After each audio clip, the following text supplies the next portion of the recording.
ఏ విషయంలో సంతోషపడుతున్నావు? ఏ విషయం నీకు దూరమైనప్పుడు నువ్వు బాధపడుతున్నావు? ఒక విశ్వాసిగా, ఒక ఆత్మీయురాలుగా, ఒక సేవకునిగా దేనికి నువ్వు బాధపడుతున్నావు? దేనికి నువ్వు నిద్రాహారాలు మానేసి జాగరణలు చేస్తున్నావు?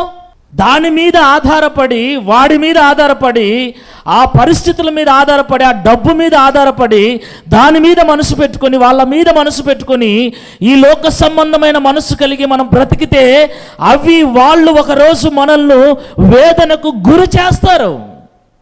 ఒక ఆత్మ సంబంధిగా, ఒక దేవుని బిడ్డగా, ఒక విశ్వాసురాలుగా, క్రీస్తుతో కూడా లేపబడిన ఒక క్రైస్తవునిగా, క్రైస్తవురాలుగా నీ మనస్సు ఉండవలసింది లోకం మీద కాదు, దేవుని మీద.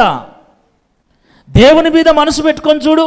ఇన్నాళ్ళు లోకం మీద పెట్టుకున్నావేమో, దేవుని మీద పెట్టుకొని చూడు ఎంత సంతోషం ఉంటుందో.